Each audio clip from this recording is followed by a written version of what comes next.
Blog Talk Radio.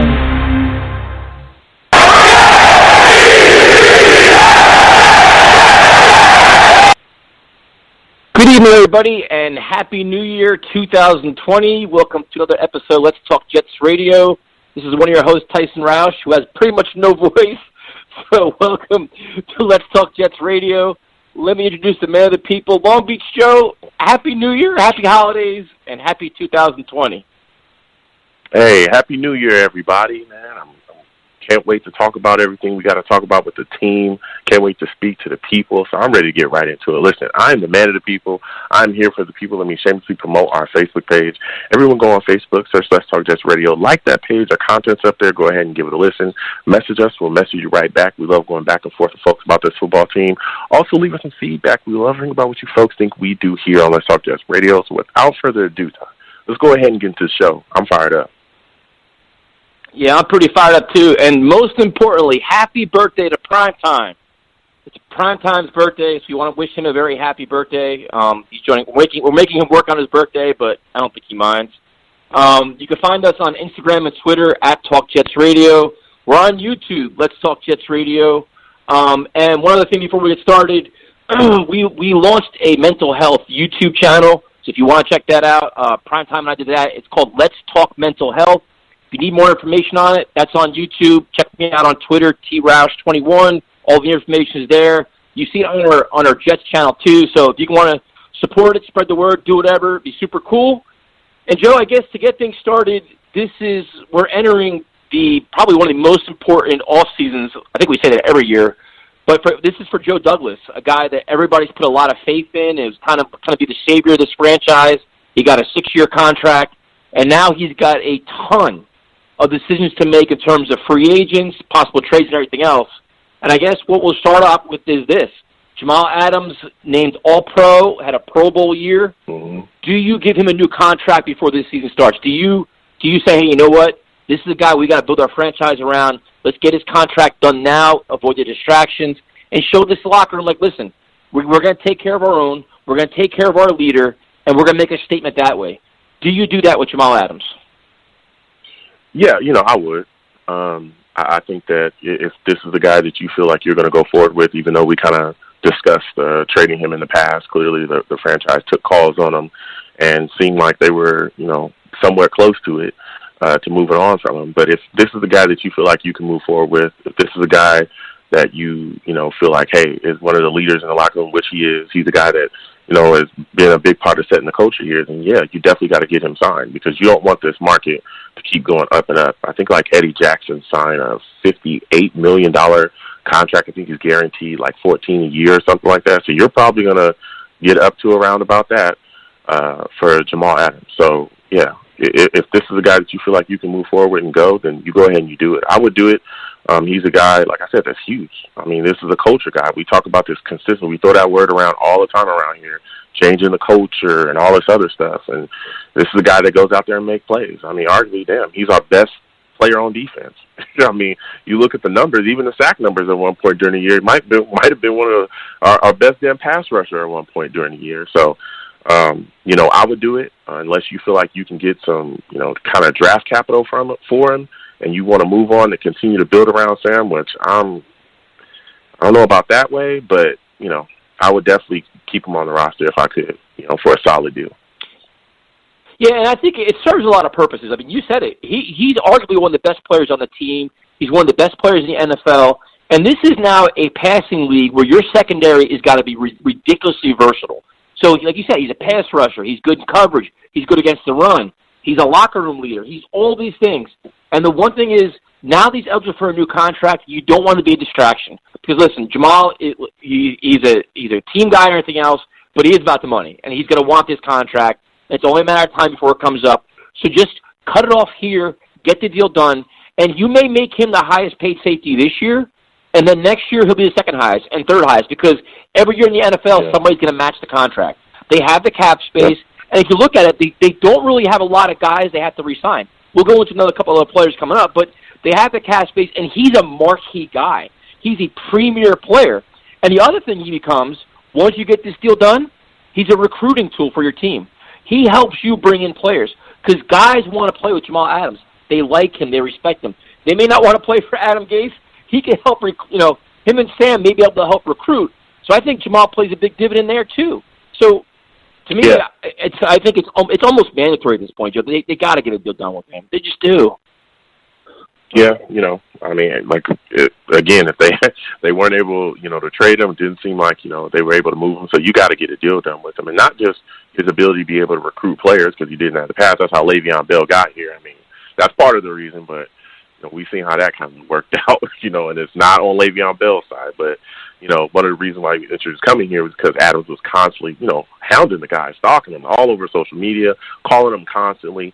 But he's also a recruitment tool for the fan base as well. There's a lot of people in this fan base that are very upset with the outcome of the season, very upset with what looks like the direction of the team, especially with the head coach here.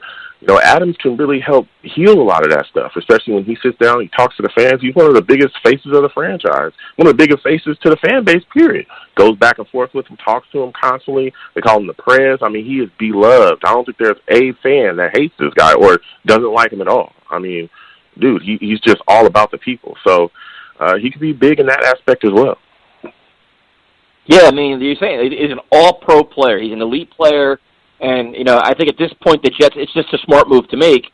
Now, staying on that same path, and now it gets a little bit more difficult. And speaking of fan favorites, Robbie Anderson has become a fan favorite for a variety of reasons. I mean, he got better as the year came along.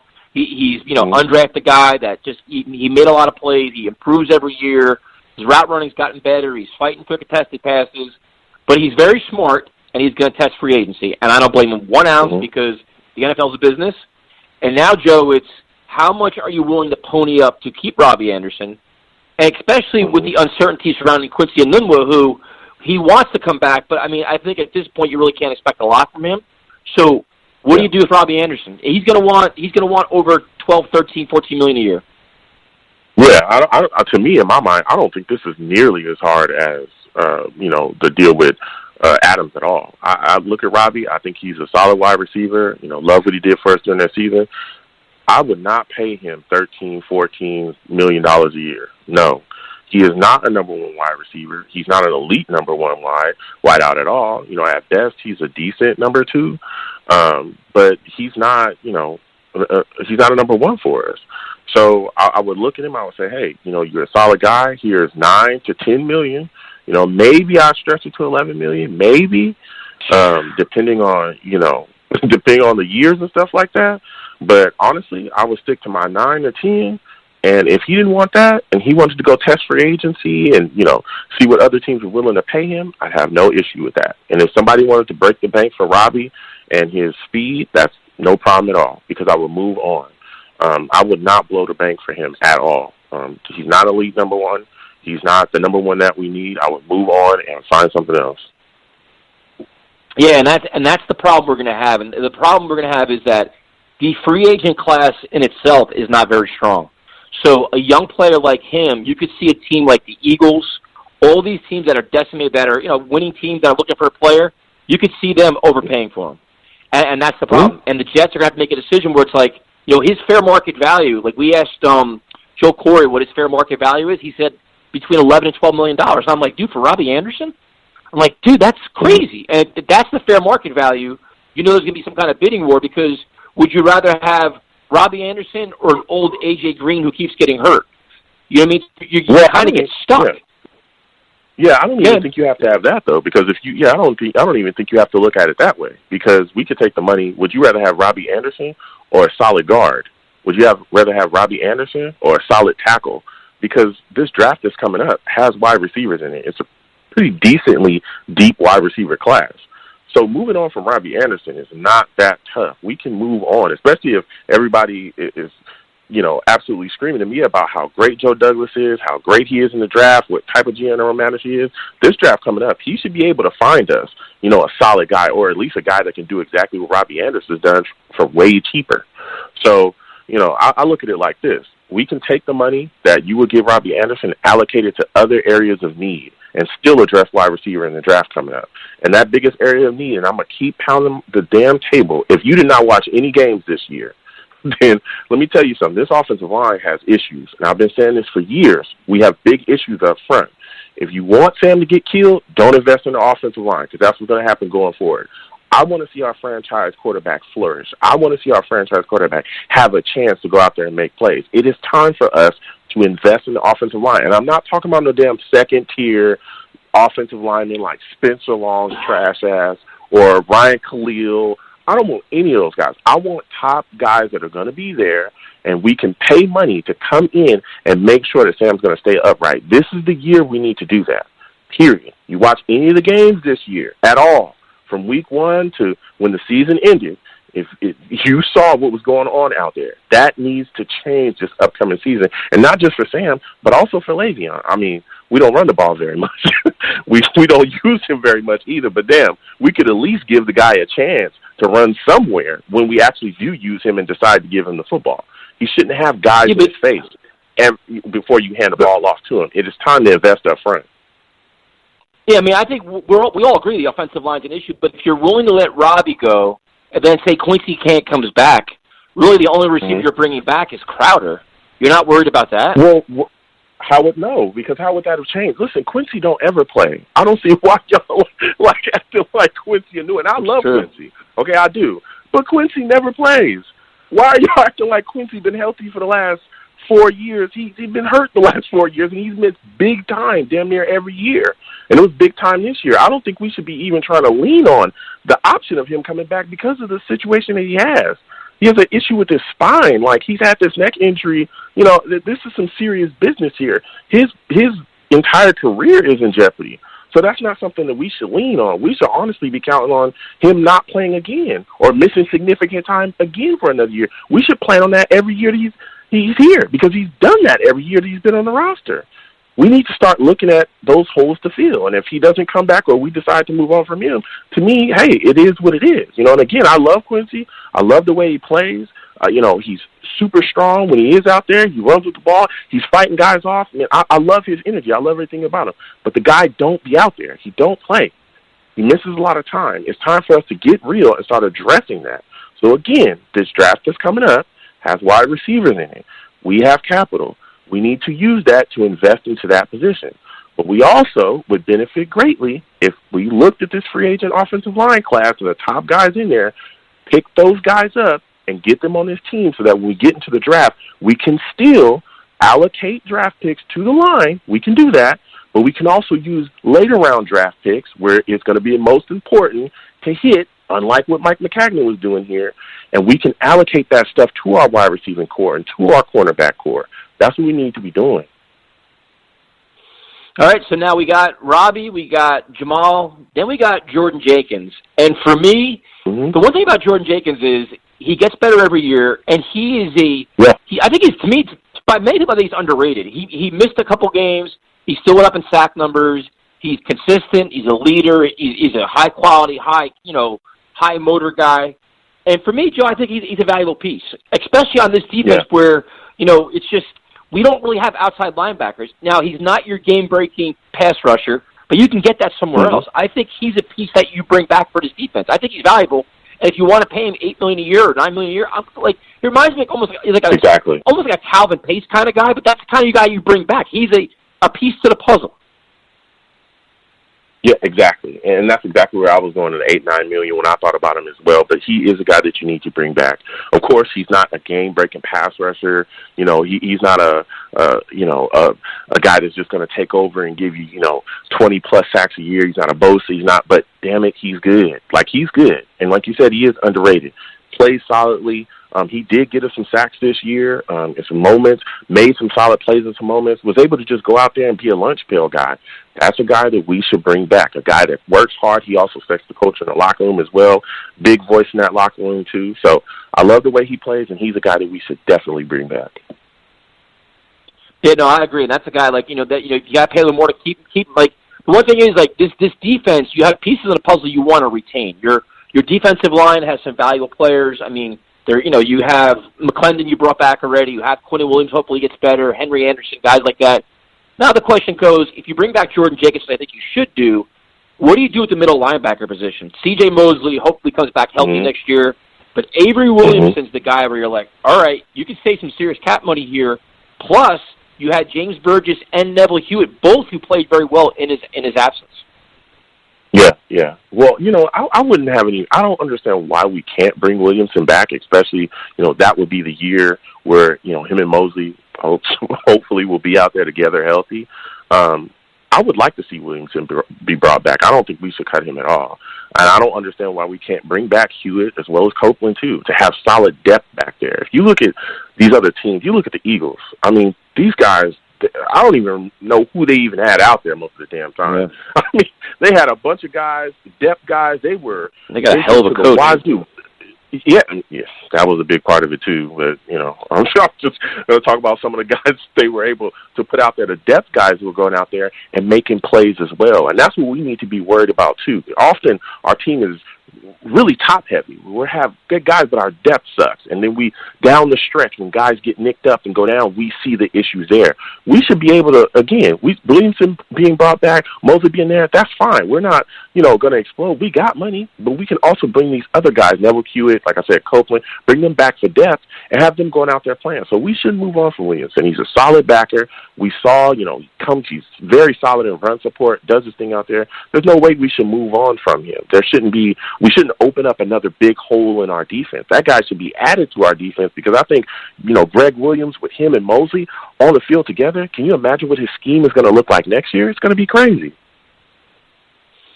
Yeah, so that's an interesting player. I think I think Neville Hewitt in the open market may get more than the Jets want to pay. Like James Burgess, I thought played very well. You could bring him back for depth. It kind of depends what the money these guys want. But then you stay on the defensive side of the ball, and it seems like the Jets got a lot of guys over here. But another guy who I think is a no-brainer, but apparently some people don't.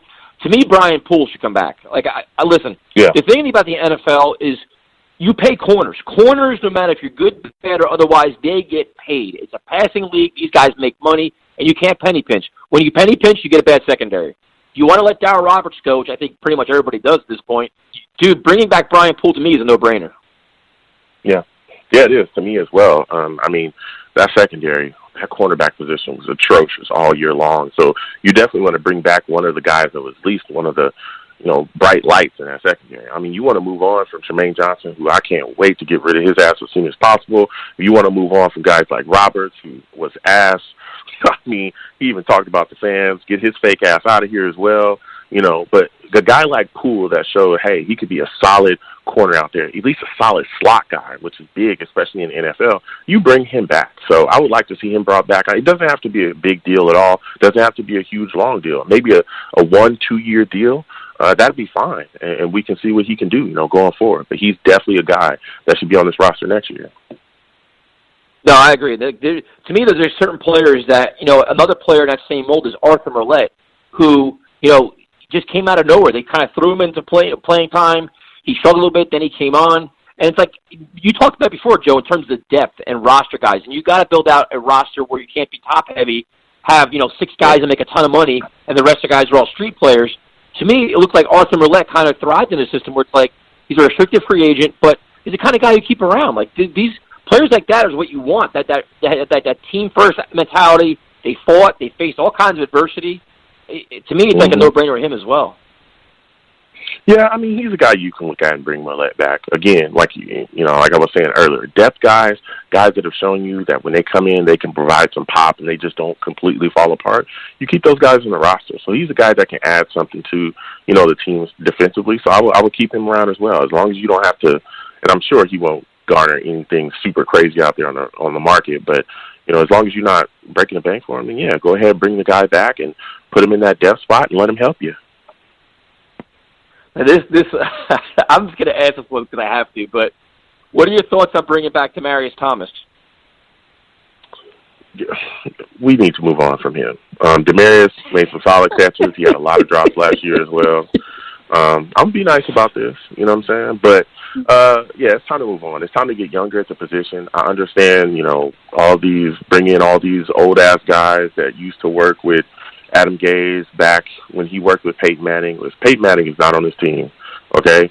And but we are having to deal with Gase. He should be able to bring in some young guys and put them in the system and have them succeed, and that's what we need to do. We need to get some young guys in here to pair with, whoever else we're going to, Crowder and whoever else we bring in that's going to continue to be able to build and work with Sam for the future. So, yeah, I will move on from Demaryius Thomas. I thank him for his service, but get your ass out of here. Yeah, I agree, too, especially when you have Vincent Smith and Berrios and other guys. You need to have some youth movement here. You can't keep bringing these. Like I said, the guy's 33 years old. Like, I've seen enough. It was cute at first, but it's not really funny anymore. Then you have, we mentioned this position earlier, the running back position, where I continue to think the Jets are turning Le'Veon Bell. I don't believe anything. These press conferences are happening. I mean, Adam Gase made it pretty clear. I mean, they're saying all the right things because they want to keep his market high and try to keep his value high to try to get as much as they can for him so they can jettison him. That's my personal opinion. I'd be shocked if he's here next year. But if that is the case, Joe, what do you do with Bilal Powell and Ty Montgomery? Man, I look at the situation where I wouldn't mind bringing those two guys back, but they were used so weirdly this season. Because, like I said, again, we barely ran the damn ball, and when we did, we gave Le'Veon carries here and there, but there were periods during the season where we were all asking at times, hey, where's Bilal Powell? Where's Ty Montgomery? Where's this dual back system that we saw in preseason?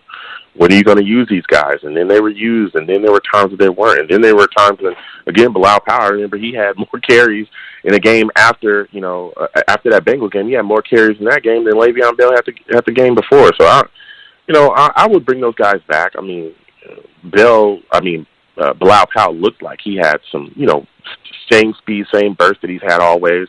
A guy that, hasn't really taken any huge hits. So I'd like to see him be brought back again, as long as you'd have to break the bank for him. I'm really interested in bringing Ty Montgomery back because of his skill set and because what he brings to the table. I think he'd be a solid addition as well. And, look, I've said this all along, especially after the stuff with Le'Veon Bell and that trade situation, the trade deadline. I'm surprised they didn't move him then. And then you look at the stuff that's happened since then, the press conference that Adams had where he was going, wouldn't answer the question. I think it was Manish Mehta that was asking the question. He wouldn't answer it. He seemed perturbed about it. And then Le'Veon Bell tweets what he tweets back, the gift that he tweets. It's just, I truly believe they're going to move on from Le'Veon Bell, and that's really going to hurt this football team. I'd be shocked if he's here next year.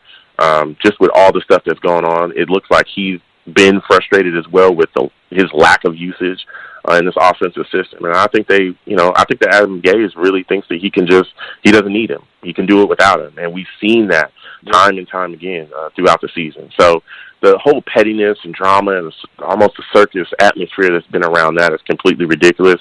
I think his departing will hurt us because, again, he is an elite weapon. We've been strapped. We haven't had elite weapons on this team for years, and to see him come and go in a year would just be heartbreaking. But I truly believe that we will move on from him just because of everything that's going on. Yeah, and what sucks, if you think of this, I mean, we've talked about how flawed this whole rebuild has been for years now, but it's like, if you think about it, in theory, you could go into next season without Quincy, without Robbie, and without Bell. You're rebuilding around Sam again. Like, we do this so ass backwards sometimes, but now it's like, hopefully Joe Douglas has a vision where it's like, all right, the guys we bring here will be here for the next 5 years, not this 1 year, get them out, not a good fit, and things like that. But it's so ass backwards. Then you have the offensive line. Which, okay. Yeah.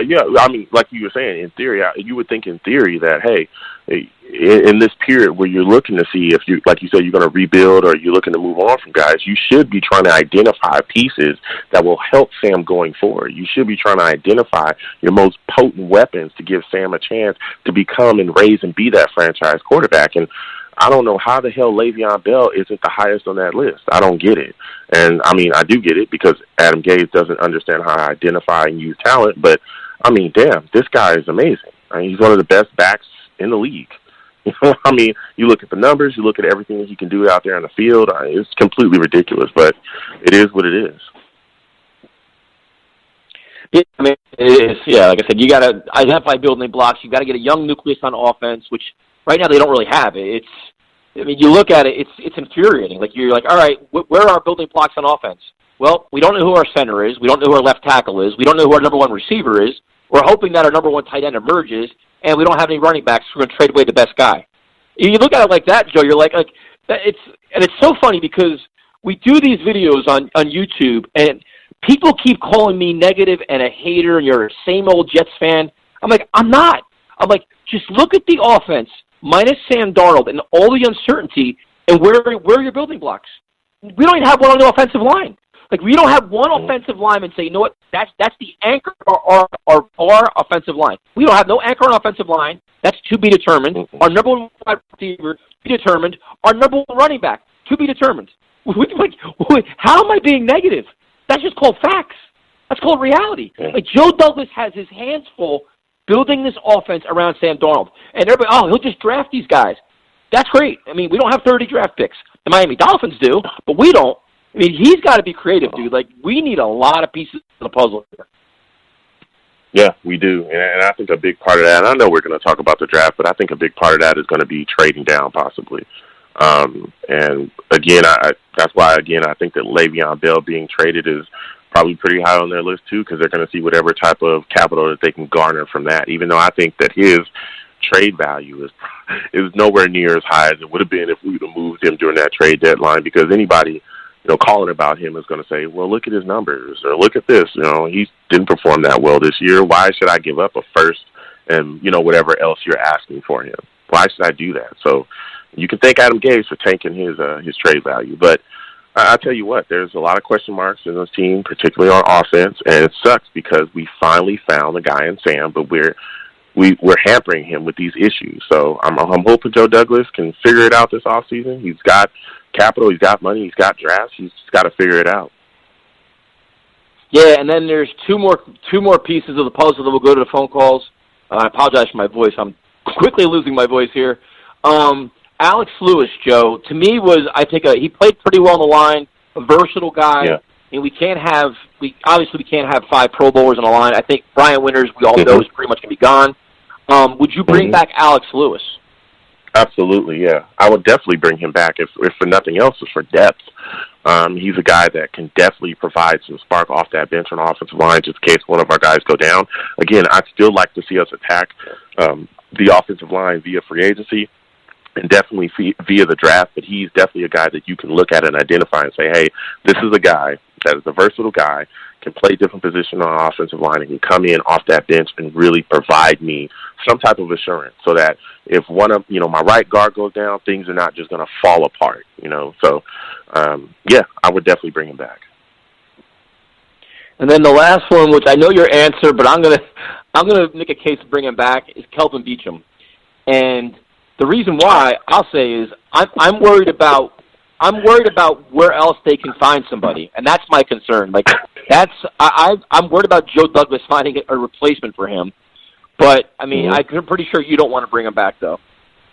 No, I don't want to bring him back at all. I'd rather chew glass than have him brought back to this football team. He's just not very good. I'd rather us move forward. If you are questioning if Joe Douglas can find a left tackle, then man, that does not bode well for him here as a general manager, because he's going to have to find us a left tackle at some point. We can't keep dealing with old-ass Beachum. We cannot do that. We've got to move on, and I think the biggest place he can find us a left tackle, where I think we should be going in the draft, especially in round 1, is the draft. That's where he should find that left tackle at. We should be drafting a left tackle in the first round. That's what we should be doing, because you should not be paying for a left tackle in free agency, because you will go broke. You will absolutely go broke. So we should definitely be drafting a left tackle, and that's something that Joe Douglas has got to figure out. However he does it, whether he trades down and garner some pick and is still able to snatch a guy, or whatever he does, gets the picks from Le'Veon Bell and decides he wants to do that, whatever he wants to do. He's got to find us a left tackle in that draft. So I'll tell you what, I'm ready to move on from Kelvin Beachum. He does not need to be brought back to this roster. It's time to move forward. All right, and then we have 2 more positions to go over quickly. And the first, to me, is a bigger issue than people give it credit for, is the backup quarterback. I mean, we all know, I went ballistic over the whole Luke Falk experience. David Fales is a complete joke. Trevor Siemian, obviously it was bad luck with him, but Joe, at some point you got to find a serviceable backup for Sam Darnold, even 2 backups. Like, bring in guys that can actually play football. Like, let's not stop wasting roster spots. But to me, like, if you want to bring back Trevor Siemian, I guess, but they need a very good backup quarterback here. Yeah. And, it's really tough to get a solid backup in the NFL. They're coveted. There's a lot of guys that really come and fill in, and teams don't let them go often.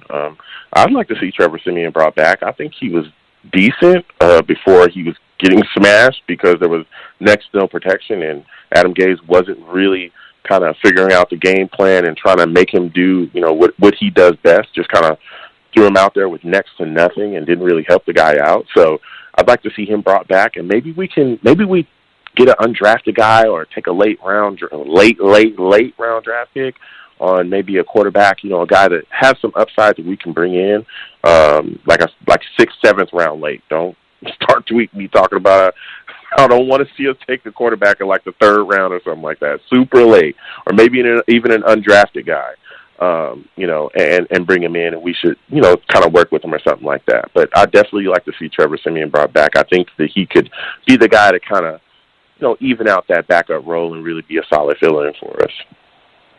Yeah, and the last position, well, there's actually 2 more, but Sam Ficken can go, dude. Like, we need a kicker, and the guy from the Cowboys is not the answer. So, Sam Ficken, Brett Maher, dude, they both suck. Like, bring in a kicker already. Like, there's enough of this. This is just, they both suck. Yeah, there were times where Ficken made some kicks that, won us a game. He was the guy that kicked the ball to beat Miami. He made some decent kicks this year. But I will say this: there definitely is competition that needs to be brought in. We shouldn't be playing this weird game where we don't do enough to take care of this position, and then it hurts us. And then we have all these issues like we saw earlier in the year. We brought in Zed Vick and all these bums that we were just turning and burning, just getting rid of kickers one week and just moving on to other kickers the next week. We should not do that. There should be competition brought in the off season, and they should duke it out, and then we go with the best guy. We talked about Ross Martin ad nauseum on this show. I don't know if he's with a team now. I'm not sure, but if he's not, give that guy a call. There's no reason why he shouldn't be, brought back. Well, they brought in Brett Maher, that guy, but he sucks too, though. Yeah, he's trash. But hey, look, again, we either we can draft that because there's some undrafted kickers that are going to be out there too. I'm pretty sure. And like I said, competition, bring in a kicking competition, see who wins that and who wins that. Hey, then you're going to be the guy. So, but Ficken should not just be unquestionably the kicker for this team without any type of competition or fighting through anything here. And then the last one is your boy Lachlan Edwards, free agent, man. Do you bring him back? Yeah, I would, but again, I would still like to see a competition there. I don't think Lachlan was that bad this year. He's had worse years. I will say that. There were times during this year where he was solid punting, where we didn't really question him. We especially didn't question him as much as we questioned the other kicker. So, he was decent.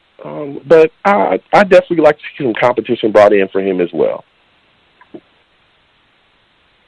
Yeah, I agree. They can do some upgrades there. All right, so what we'll do, my voice is killing me, 929-477-2651. We'll go to the phones, talk about all these free agents, keep them, kick them out, do whatever, and we'll see what happens. So we're going to go to Mr. Tyrone. Tyrone, what's up, man? Happy New Year. Yo, what up, fellas, man? Happy New Year, bro. Big Dog is back, baby. How we feeling? I missed my show. Good. Let's get it. Well, first of all, man, how are you feeling, man? I know you got some issues over there. How you feeling, man? You back on track? Yo, man, everything went good, bro. I went to the heart doctor, you know what I'm saying? Everything is wonderful, bro. So I appreciate the love, though. I really do, Tyson, man. I appreciate you reaching out like that. But yeah, man, everything is good, bro. I'm gonna be around for a long time, man. Just gotta take care of myself. You know what I mean? Just gotta eat right, bro. But you don't realize it sometimes, man. You lose sight of taking care of your health and doing the right thing. So I'm definitely on it.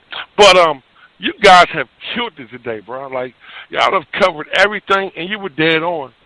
The only thing I think that like I was really all about bringing Robbie back, but for $14 million, man, for what he does, I don't think you can do that. I just think we have enough money this time to really make that investment. I think you signed Jamal. I think Le'Veon will be back. I don't think they want him back. Yeah, but Tyrone, if you stay within, contract. But Tyrone, if if you stay with the position, just say, okay, you don't want to give Robbie his $13 or $14 million. That's fine. And say Quincy's gone because of his injuries, whatever else. How are you addressing the wide receiver position? Are you looking at a Sammy Watkins? Are you looking at A.J. Green? Are you going to chase down an Amari Cooper? Or you say, you know what, we'll go to the draft? I mean, don't get me wrong. I would love to have Robbie back. Him and Selma have a good rapport, and you add another receiver to that, and it really could have been something. If Quincy would have never got hurt, I think we'd have been a lot better off. I think Crowder's solid, and I think he's going to be okay. I think the issue with it is, man, is who you're going to bring in. Like, I definitely think that, I don't know if chasing Sammy Watkins or A.J. Green, I don't know if that's worth it. I think you maybe find somebody mid-level player and then draft good. You know what I'm saying? I think that Joe was dead on when Joe said we need to definitely grab a tackle. But I say this to Joe. I've been watching the mock drafts for a little while now. If I don't want to reach for a tackle, you know what I'm saying? Because that's the tackle, the tackles that come in, they either hit or miss, you know what I'm saying? So I think he definitely has to address that issue, but you can't reach for it. I think that we definitely have to address our guards, you know what I'm saying? That's definitely a big thing. This is a deep wide receiver draft. But you look at a team like San Francisco, you know what I'm saying? They don't really have no great receivers, but they hit on the ones they should have. They hit on good players, and they're bringing another guy like Samuels and Debo. They're killing it right now. So I don't think that, we need to just hit on the number one receiver, but we just need solid receivers. Now, with Quincy being, in the situation he is, I kind of hope Quincy retires, bro, because he's just eating up money. And I hate to say this, I wish we never gave him that contract because he's killing us right now. He's coming back to bite us in the you know what. But I think definitely bring back Jordan Jenkins. I think you definitely bring back Poole. You know what I'm saying? This guy, he's been solid all year long. I think you let I think you let Tremaine go. I think you let the other cornerback go. He has to go. It's $6 million. He's got to go. Brian Winters. I've been yelling for Brian Winters' head for about 3 years, so I'm definitely not going to be sad that he's gone. You know what I'm saying? I mean, he sucked, bro. You know that. I mean, don't get me wrong. I'm a respecter to play injury. You know what I'm saying? But he's been a weak link on the line for a while. I think, but Joe, I think you're wrong though. I think we do bring back Beachum. I think that we draft a young buck, or we sign one in free agency, whatever, however it works, and maybe even move Beachum to the right side. I have somebody like Beachum to be able. He's a good leader in the locker room. He's a stable guy. To have him either mentor or be a backup, that would be a great move to have, or even move to the other side of the line. Go ahead. Here's the thing. Yeah, first off, Tyrone, I want to thank you for calling in. I love talking to you, and please mind your health, man. I'm glad that everything's good with you. I want you around for a long time. But listen, I hear what you're saying, okay?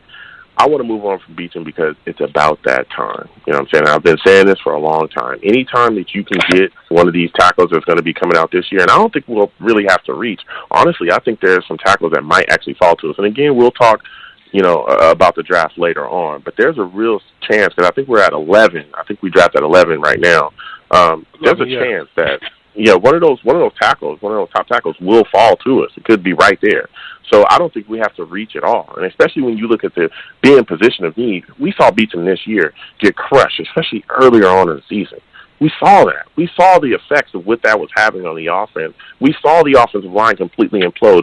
Why did we watch everything that we saw this season, the issues up front? Why are we still saying, well, we should just move him to the right side? No, we should move his ass right off the roster. There should be. I don't want to bring him back as a backup. I don't want to pay the type of premium because, again, we should move on from him, get a young tackle in here, and continue to press forward. Now, signing other backups are going to be out there, yes, but I don't think we should be trying to bring him back on the roster at all. There's no need to do that.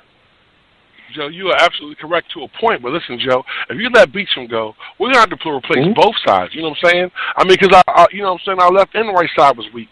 The funny thing about it is, man, which is so crazy this offseason, is, we actually need 5 spots on the offensive line.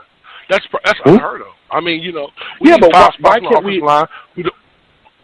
I'm sorry, but why can't we address that right side in free agency? Why can't we? Listen, Joe. Why can't we get one of the top tier offensive linemen in free agency with all the cash and capital we're gonna have? Why can't we do Joe, that? Listen, And you're absolutely correct. You were, Joe, I've been saying this all year long. You were right last year when we said we should trade down and stack our lineup. This is the 1 year in free agency where there's not that many good players coming on the offensive line that's going to be a free agents. We don't have a lot of money as well, so we have to hit right. So, but I'm saying if you bring somebody like Beecham back, not as our right tackle, but maybe as our left tackle or something like, or not as our left tackle, maybe as our right tackle. I mean something like that to have that, because this year in free agency, it's not a lot of good offensive linemen coming free. You know what I'm saying? You don't want to overpay somebody that's not going to be solid if you can get them on a low contract. No, but definitely draft. And we'll analyze. I'm sorry, but we'll analyze that as that comes up, because there's still guys that can shake loose. You know what I'm saying? I've heard some things, but we'll see how that happens. But I want to kind of move off that for a second. I want to talk to you about Jamal Adams, man. You know, you love him. I love him as well. Should this be the year that we extend him before the end of the year? And what kind of numbers should we be giving him, though? What should the contract look like? I mean, I'll be honest with you, man. You know what I'm saying? You're making the highest paid safety in the league. You know what I'm saying? Then on top of that, what's going to happen is, and Tyson said the best, he'll be the highest paid next year. Then 2 years from now, he won't be the highest paid, but he'll be on the contract. He's out the way. This is the kind of guy you need that wants to be and wants to turn this thing around. You have to give him the pieces to turn it around with. This guy's a natural leader, bro, and you can't ask for anything more than what he did. You know what I'm saying? I think him and Joe have figured out, you know, it's not personal, it's business. You have to understand it in all aspects. It's never personal, it's business. In the NFL, if someone calls about, hey, I'm going to give you 4 first-round picks for Jamal Adams, I love you, baby, but you got to go because we need that. You feel me? So that's what you do in this game. But I think a player like Jamal Adams is such a once-in-a-lifetime type player. And I think that, you know, to be honest, we got so lucky and blessed to have a player like that. You got to keep him happy. You got to lock him up. You got to keep him around, because I think at the end of the day, I think your boy may be out the door in the long run. You know what I'm saying? But I think Jamal is the kind of player that changes everything around. I mean, no. I just don't think that we're going to be able to have the money to be able to give him the kind of contract that he wants. I wouldn't be surprised if they tried to move him this offseason. I wouldn't be surprised with that. I just don't think they're going to have enough money to be able to do that. I know we don't have anybody to really pay because we've sucked at drafting, but I just think that with Jamal, you have to give him. I love to keep May, keep Poole. Like I said, man, Greg Williams has done a remarkable job. I hate to see Avery Williams leave. I really don't want him to go, but it's $6 million. But I would love to bring him back. Maybe we can restructure his deal, something like that. Whatever. What about Jordan with Jamal, you can. Man, you definitely got to make Double J back, man. He's done nothing but improve all his years here. You know what I'm saying? He's not the kind of guy that's going to give you the 12 or 13 sacks, but he gave us 7 sacks last year, and he does dirty work. Plus, he missed, 2 games? And he still came up with 7 sacks. He does dirty work, man. He sets the edge good. He tackles well, and he's a team leader, man. This is the kind of culture you want to build. These are the kind of players you have to pay and keep. You can't keep bringing in players and don't keep them. You know what I'm saying? You can't keep bringing in guys and watching them grow and then get rid of them when it's time to go. Like I said with Robbie, the thing about Robbie that amazed me, man, is Robbie was an undrafted free agent. And came in, and you know what I'm saying, he's improved every year. So if they gave Robbie $12 million, I wouldn't be mad with that. 13, I wouldn't be mad with that. But at the end of the day, Robbie's going to command more, because it's a team like the Eagles or maybe San Francisco or, you know, maybe Baltimore that's going to give Robbie whatever he wants, and he's going to get that. And I don't blame him for that. It's, you know, it's not personal, it's a business. So, but we're going to miss that kind of player. But the guys that we brought in, what's the guy? The 2 guys we brought in, the receivers, I think they could fill that Robbie role. We just have to find a player like, you know what I'm saying, if a solid number. We don't need a solid number 1, because I think that we had the number 1 on the team the whole year. If you watch the last game, how they used Le'Veon, that's how they should have been using Le'Veon all year. Le'Veon's a number 1, and I don't think Le'Veon's going nowhere, because I don't think nobody's going to take that $14 million contract he owed this year. I don't think nobody's going to eat that. That's a lot of money. What's going to happen? The Jets are going to eat money, dude. The Jets are going to eat like $4 or $5 million and trade his ass. It's obvious, man. They're going to be like, and I'm going to tell you, you can see it. And Tyson, I'm gonna tell you something. That'll be that's one of the biggest mistakes we'll make. See, it's like, you know, and I'm gonna trust Joe Douglas, man. I am, because I think the one advantage we got. What's the guy who ran the Senior Bowl? Hogan. Was it Hogan the one that run the Senior Bowl? Used to run the Senior Bowl to sign with Joe Douglas. I think that him and Joe Douglas will kill his draft. I think these guys are going to kill this draft. You know what I'm saying? And exactly. But, you know, it's not going to be the pretty, you know, to make a lot of noise. It's going to be, you know, a tackle and 2 guards. They're like, oh, what do we do that for? Yo, because we need that. You know what I'm saying? You watch one thing about Jerry Jones. You can call Jerry Jones an idiot all you want to. He's not a great general manager. When it comes to drafting offensive line and understanding what's important, protecting your quarterback, being able to run the football. Every team in the playoffs right now that has a chance to win the Super Bowl can run the football. Makes no sense. You know what I'm saying? You don't need all of that extra stuff, man. This is why I say Adam Gase is not really a good coach, because the simple fact of the matter is he'd rather pass the ball. And all the listen, Drew Brees is one of the best quarterbacks in the game. Tom Brady's one of the best quarterbacks in the game. And both of them are setting their tail at home.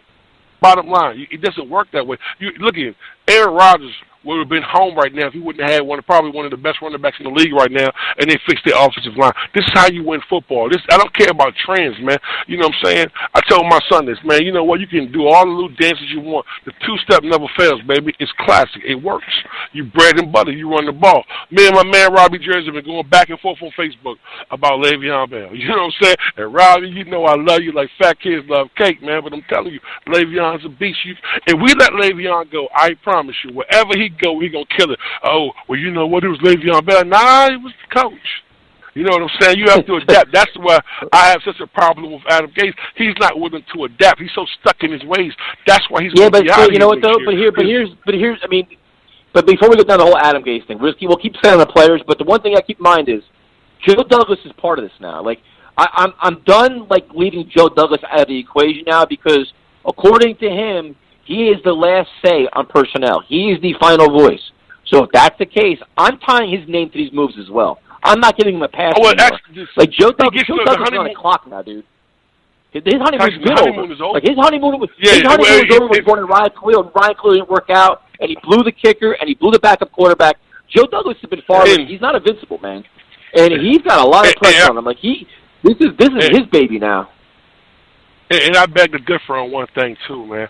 I think the one thing we got is our special team coach is amazing.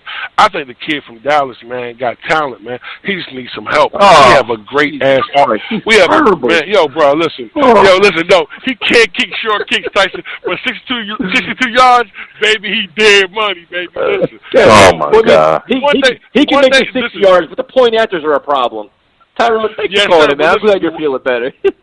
Hey, man, love you guys, man. As always, baby, just up. You know how we do. And send me out here the right way, baby. Let's go. First of the year. Jet. Let's go. Have a good night, man. Oh, he can make the long kicks, Joe. It's the short ones that are a problem. Yeah, look, I want to thank Tyrone for calling in. We'll figure that out going forward, all right? But all these things, again, are going to, hopefully get sorted out. This is all on Joe Douglas. He's got to get this figured out. This is his baby now. No excuses. He's got the capital. He's got the draft. Everything's on him.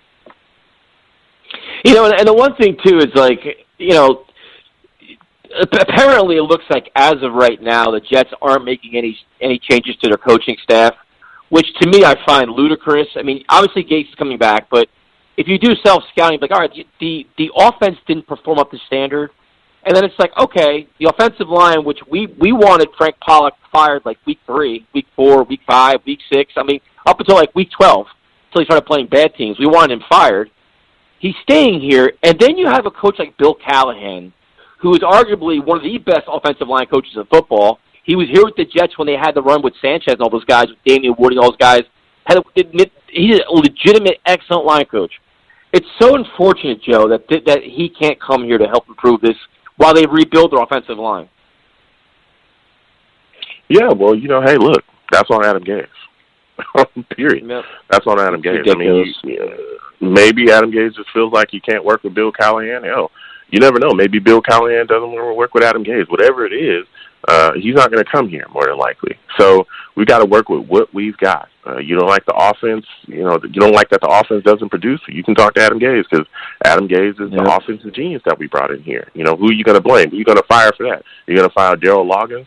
That dude only holds the challenge flag and the clipboard. That's all he does. The person that actually calls plays around here and gets the offensive team is Adam Gase. So if you don't like that we don't make adjustments, if you don't like that we throw the damn ball around like we're the Saints, when we're not built to do that, if you look at our roster, we are not built to throw the football as much as we have and we were doing during the season, then you can blame Adam Gase for that. So, this is Adam Gase going down with the ship. You don't want to fire guys, when things aren't producing. Well, hey, then it's all on you, and he's got his name on it. Yep, this is one big happy team. It's apparently the season was only 8 games because the first 8 didn't count. Apparently, that's what it seems like to me. It's like we're 6-2. I'm like, yeah, but there's 16 games. Nope, we went 6-2 the last 8 games. Okay, cool. Yeah. That means everything is great. We're not going to make any changes, and it's going to be interesting. So we're going to go to let's go to Chris in the screen's all screwed. Chris in Florida. Chris, what's up, man? Hey, guys. Good evening. How's it going? Doing pretty good, man. How you doing?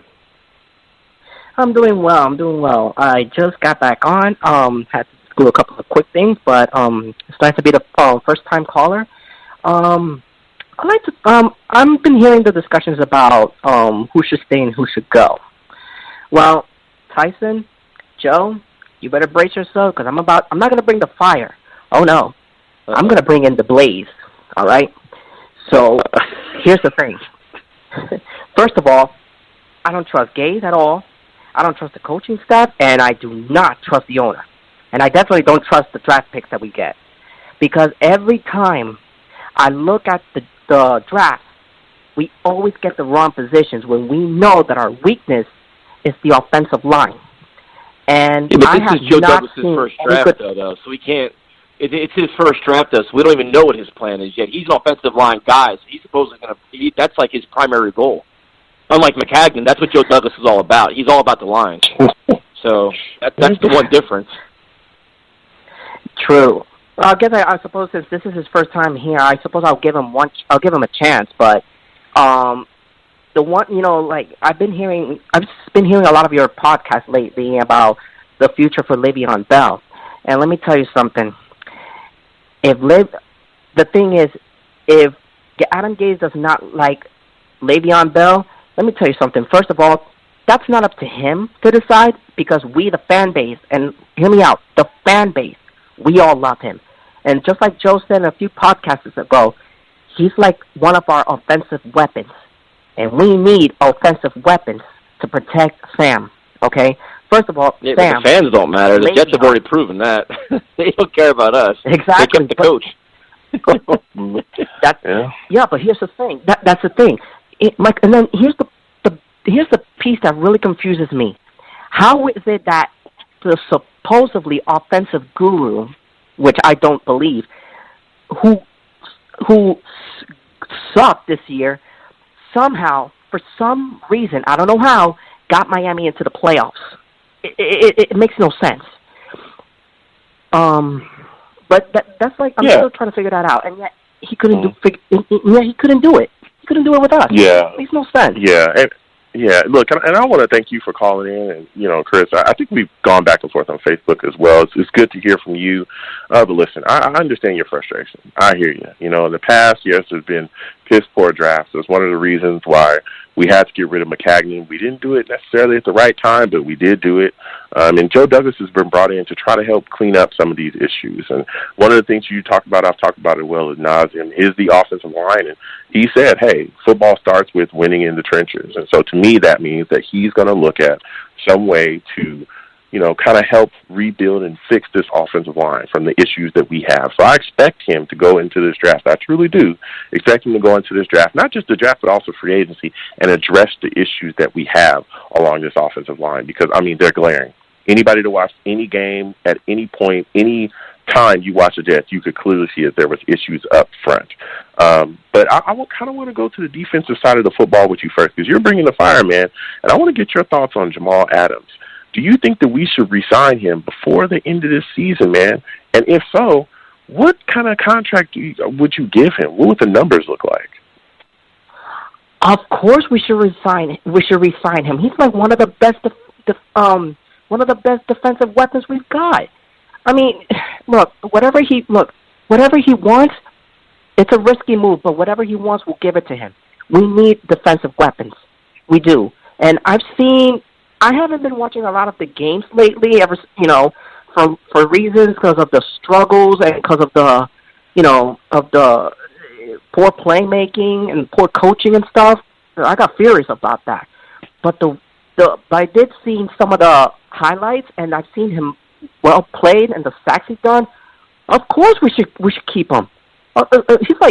He's great. I mean, come on, we all agree. It is what it is. We all agree that he's one of the best we got. And if I have to say, how long? Oh boy, I'm not really good with the contract part. It really depends on what Joe Douglas decides with him. But if you want my opinion, of course he should resign. We need him. Chris, thanks for calling in, man. We definitely appreciate it. Likewise, guys. Have a good evening. You too. Joe, then there's a lot of talk about, the Jamal Adams contract. It seems like the parameters are already out there. You take what Landon Collins got, which I think was 6 years, and you make the guaranteed money more. So if it has to be $50 million guaranteed, make it $50 million guaranteed. I mean, you could pretty much guess what the contracts are going to be just based on what's already out there, and the highest guy, and then you had Eddie Jackson who signed his deal. So you can pretty much, for a lot of these guys, it's the guaranteed money and the average per year. So you can kind of figure it out. But I mean, Joe knows what he's doing. Yeah, and I want to thank Chris for calling in. Excellent call. A lot of passion, a lot of fire. Hope to hear from him again, on our next one. But let me tell you something. I think like I said, and I talked about it at the start of the show, I think the Eddie Jackson deal is the deal that really is going to hit us, because I think that's the deal that he's going to look to kind of up. I think that, $50+ million, overall, maybe 4 or 5 years. And like you said, you're looking at like the 15 per maybe range there, because he's going to want to get paid. And if you're not looking to pay him that, I think that you're going to have to trade Jamal Adams, which would make a lot of people in his fan base furious. But that's what he's going to want. And if you don't give him that, then either you're going to trade him, or we're going to play this game where we're going to have to franchise him. We're going to have to do the option and then franchise him and try to hold on to him. Stuff all over again. Yeah, it's so either you give him the money now, you get rid of him, or you're going to have problems. Okay? That's it. All right? This is not rocket science. Okay? So I think it's pretty cut and dry with him. Again, if he's a guy that you want to keep around, then you get the job done. The only reason I think they wouldn't do it is to say, well, he's a safety. And safety it's not a premium position and blah, blah, blah. But this dude, he's more than a safety. He's way more than a safety. If you look at some of the things that he's doing out there on that field, he's way more than a safety. But we'll see what Joe Douglas does. Yeah, so once again, 929-477-2651. Check us out. We're on iTunes, Spreaker. Actually, our show is hosted on Spreaker, Spreaker. So check us out on Spreaker, Instagram, iTunes, YouTube, everything else. We're all over the place. Check it out. And we're going to go to Mr. J. Jay, what's up, man? What's up, fellas? What's going on? We're just sitting here trying to figure out the blueprint for the New York Jets this year, and there's a lot of big names and a lot of questions. So many big names and so many questions. I mean, what do we got? Like something like 20 free agents, right? Right? Whether it's restricted or unrestricted. Crazy. And the thing is that I keep seeing people talk about how we could have 70, upwards of 70 to even $80 million after you go through the guys who were considered obvious cuts and stuff like that. But something that's really important to point out is that money goes by real quick once you sign a couple guys, and we have a bunch of our own guys that need to be signed or don't. But if you don't sign them, you need to replace them. So I agree that I was big time into re-signing Robbie Anderson until the words are getting out that he's going to command $15 million a year. I think that's too much, unfortunately, and I think that's going to be a little too rich for our blood. Even guys like Jordan Jenkins, guys like that, I mean, you're going to have to pony up some money. I mean, Jordan Jenkins, 2 years in a row where he's been a 7+ sack guy, I mean, he's not going to get paid nothing, and if you let him walk, then you're going to have to replace him. So, and the more guys that walk, the more holes you have, and you already have enough holes. So we got some big issues, and this is going to be a tough offseason to navigate through, even though we have a full allotment of draft picks and 70 to whatever, 70, maybe even $80 million to spend. That money's going to go by quick, especially if you extend Jamal Adams. So what's your plan for the offense then? If you don't want to pay Robbie Anderson the money, listen, there's gonna be a point where you're like, you know what, that's too much money, and I think a team that's like the Eagles will go for it because they just desperately need people, unless they think Deshaun Jackson could come back, whatever else. But in this free agent market, it's so slim where it's like Amari Cooper, AJ Green, and that's it. Maybe Sammy Watkins if he gets cut.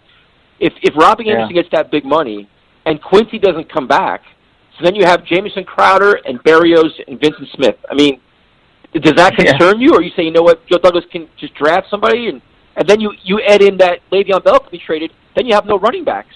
Like, what is your blueprint for this offense? I tried to sit down and look at the free agents and look at how much money we have, and it's really difficult to even put a blueprint together. I mean, we have so much money invested in positions that, like, you hate to say it, you have a guy like C.J. Mosley and you have a guy like Le'Veon Bell, and at this point, I mean, you can't get rid of either one of them. Not that you'd necessarily even want to, but even if you wanted to, there's so much dead cap. It's such a big dead cap hit if you get rid of Le'Veon, if you trade him, that it's like, how do you even do that? And then, you're going to have to get wide receivers. You're going to have to really, because the thing is, if you draft a wide receiver, then where are you going to find the offensive lineman you need? So you have so many holes throughout this roster, and you really don't have as much money as you think you have to address those holes. And after the first couple draft picks, as we all know, I mean, even the first couple draft picks are a crapshoot, but when you start getting to the third, fourth round, you start relying on some of these guys that you hope that pan out, like a wide receiver or even an offensive lineman. You could wind up with another, Chuma Edoga or another, Brendan Shell, and those could be serviceable guys, or those could be like guys that just are just filler. It's not the guys that you want to be throwing out there to protect Sam Darnold. So it's tough, man. There really is no path that, I mean, especially a wide receiver. If you let Robbie Anderson walk, you're really coming into this offseason with a similar wide receiver core like what we had in like 2014. It's scary, but it's the truth and it's the reality. Yeah. And Jay, first off, I want to thank you for, I love talking to you on a weekly basis, man. It's good to hear from you again. But listen, there's no way that I'm going to get fleeced by Robbie. If it means I'm going to have to walk and move on, that's fine. I'm not paying him $14 to $15 million. I mean, he's honestly just a one-dimensional wide receiver, honestly. And we said that all year this year. That go route, beating the corner and running down, great at it. But all the other stuff that we need out of him, not so much. That's why he's not a number one. And if you give him that 14, 15, you're paying him as a number one. You're saying this guy's a number one wide receiver. And that is not what he is. So I would not give him that. Look, again, you can go forward because you can find those guys in the draft. You talked about finding those late-round picks. The reason why those guys didn't pan out is because Mike McCagnon was ass at drafting. He was trash. Yeah. He was terrible in those mid-rounds. He had no business. And that's where general managers make their money, in the mid-rounds, because you have more of those than anything else. If you look at a lot of rosters made of mid-round picks, you've got to hit in those mid-rounds. That's where general managers make their name. And if Joe Douglas is the guy that everybody is touting him as being, there should be no issues, especially finding offensive linemen in the mid-rounds. You can hit on those guys more than anything else. There are so many good linemen in this league that were mid-round picks that they got from guard U that came in and could just absolutely manhandle these defensive linemen that are trying to get around them. So, yes, we should go into this draft, and we should stop being afraid to go into the draft if we have this highly touted general manager that everybody is talking about now. We shouldn't have to worry about mid-rounders. We shouldn't have to worry about guys panning or being able to produce at some point during their career here because we just got rid of one of the worst general managers. We just got rid of him. So let's move forward and let Joe Douglas do his thing and not get fleeced because we're scared of letting go just a speedy wide receiver.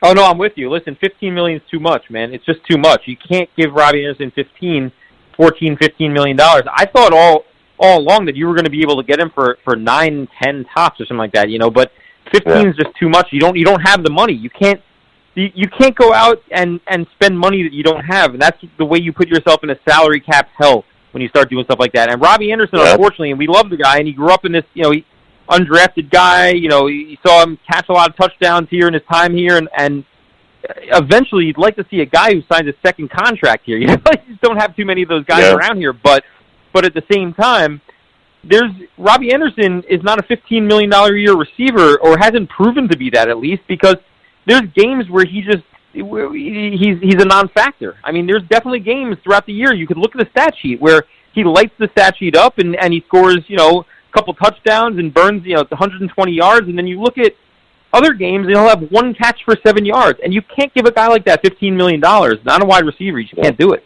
I mean, I hate to say it because I love Robbie and I'd love to see him back, but I just don't see a path where that's going to happen.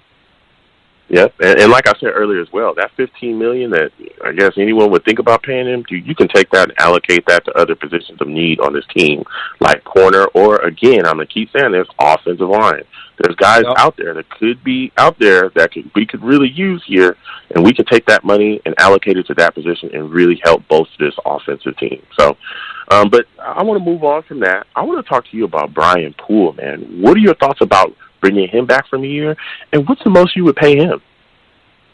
So I was thinking about that too. I mean, there's another guy, right? If you don't bring back Poole and you don't bring back Robbie Anderson, now you got to replace our entire, besides, obviously we're set at safety, but our defensive backfield as far as cornerbacks go, you don't have one anymore. I mean, you get rid of Poole and you don't have a slot guy.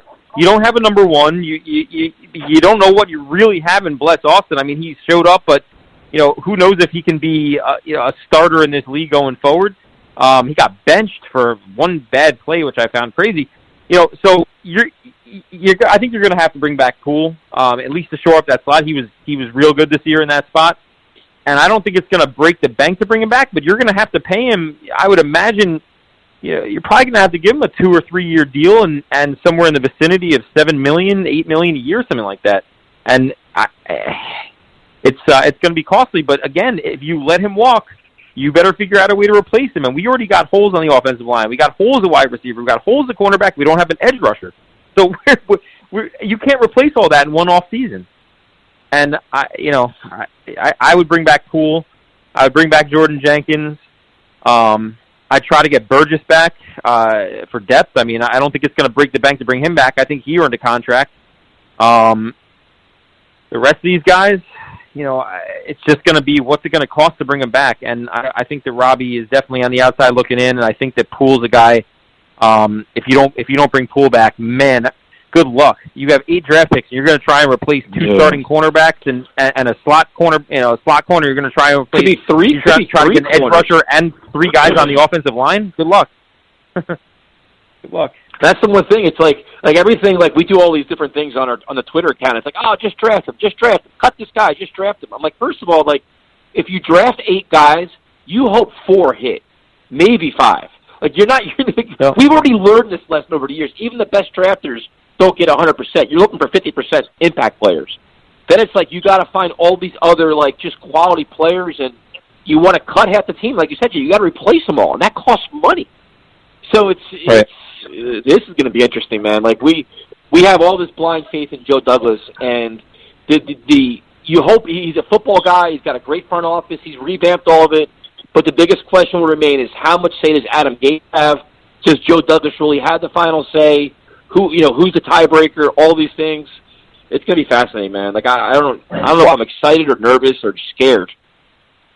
Yeah, well, I just keep hoping that maybe something crazy happens, like somebody slips to number 11 that, whether it's Tua or something along those lines, slips to number 11 that some team wants to trade up and hand us a couple other draft picks. Because, I mean, we could really use a trade down from, like, let's say 11. I'm just throwing a number out there, but let's say we could move from, like, 11 to, like, 18 or 20 or something like that and pick up an extra, couple second-rounders or second and a third or something along those lines. Because we really need those picks. We need those assets. And because I'd much rather take my chances with we have 8 picks now, and so you're saying we hit 50%, so that'll be 4, maybe 5. But I'd much rather have trade down and get 12 picks, and maybe you get 6 guys out of it. You know what I mean? So I'm a big proponent at this point. We have so many damn holes and so little available money to fill all those holes, plus extend Jamal Adams, and then plus, let's all keep this in mind. I mean, it's coming soon. If you hope Sam Darnold is what he is, eventually you're going to have to pay that guy too.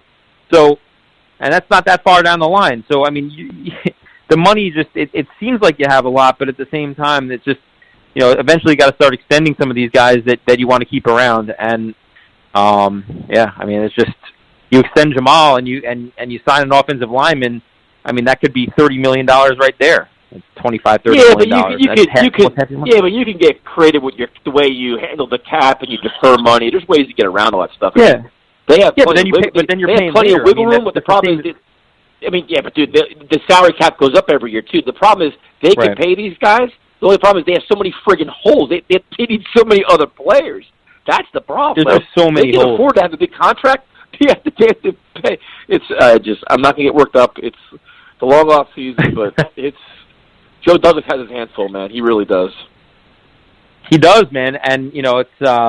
I know everyone's putting blind faith into the guy because what else? What other hope do we really have, right? But that's it. I mean, it's not like he's some proven commodity. I want everyone to be careful with their expectations here, man. The guy, this is going to be his first draft that he's run by himself. I mean, this is going to be his first go at this, and typically people make mistakes their first go around, and especially when you got Adam Gase in his ear. Of course, and weren't we all excited to hear that Adam Gase has input into the personnel, as we all knew he would. I mean, he openly admitted that was. I saw Joe in my head. I saw Joe reading that tweet and just dropping his phone, man. Just like, oh, here we go again. It's all. It is what it is, man. It's all way too predictable. Yeah. Well, Jay, look at the bright side. You're down. But look at the bright side. At least you're down in sunny Florida. How warm is it down there right now? So I'm actually flying back to Jersey tomorrow. I'm bringing the nice weather with me, though. I heard it's gonna be about 65 degrees this weekend, which is pretty cool. But it's been in the 80s this week. It's been beautiful. It was 77 today and sunny, and it's gonna be up to 82 this weekend, and back to that beautiful warm weather. So that's nice. Definitely. I'm just happy the season's over, guys. I couldn't take the season anymore. I'm happy it's over. Look, it's I'm kind of resigned to the fact that this is going to be what it is. I'm hoping for the best, but expecting the worst at this point. I don't have too much faith in Adam Gase to turn this thing around. Joe Douglas, I guess I'm on a wait and see. Let's see how his picks go and how his signings go. You just hope. Ty, I know you feel this way, and I feel this way too. These season ticket holders are dropping out in droves, and I just hope, I really, really hope that Joe Douglas can be strong enough to not allow the Johnsons to get in his ear and say, make splash moves, use that money, let's sign Amari Cooper or something for like $20 million a year, something crazy like that. Because it could go from bad to worse, and be, instead of having some light at the end of the tunnel eventually, just being like a complete abyss. So I just hope that the off-season's handled right. We could be in a lot of trouble. Jay, thanks for calling in, man. We appreciate it. Thanks, guys. Joe, and that's the one thing, and I completely agree. That's my one biggest fear out of all of this. I think the Jets will sign Jamal Adams, and I think they'll make that power move. And then I worry about if they trade Le'Veon Bell. Ticket sales are terrible, and they can't sell them, and the Johnsons make them do a splash move, and they make this ugly, gaudy move to try to sell tickets. That's my biggest fear out of this entire offseason. So we'll see what happens. I'm going to go to Mr. Steve. Steve, what's up, man? Hey, guys. How you doing? Happy New Year. Happy New Year, man. Happy holidays, Happy New Year, and it's a whole new football season, which is a good thing. Yeah, no, it is a good thing. First off, I just want to shout out happy birthday to Primetime today. I wish them a happy birthday on Facebook, happy birthday on Twitter today.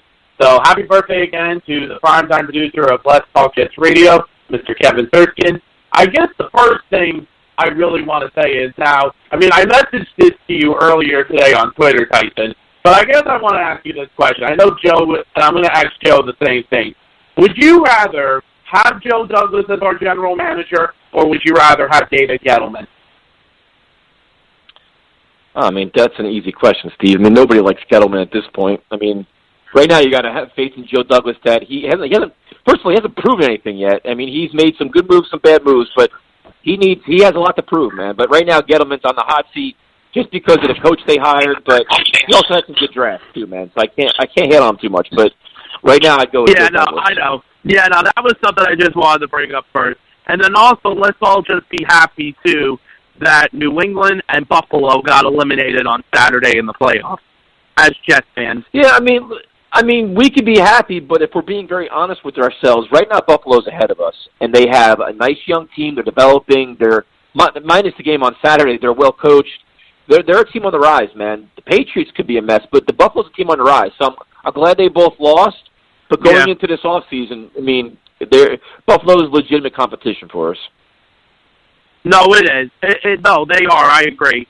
The thing that I'm going to just talk about really quickly, as free agency, comes up in the next couple of months. We got, before the 2020 season starts, we got to re-sign Jamal Adams. Jamal Adams, no matter what happens, he deserves a contract.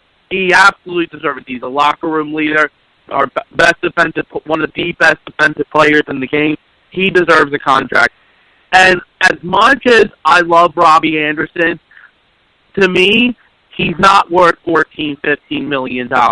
He's absolutely not worth it. And if we can't find a way to sign him to a new deal, and I mean, if we can't sign him, we have to let him go. The Jets need offensive line help.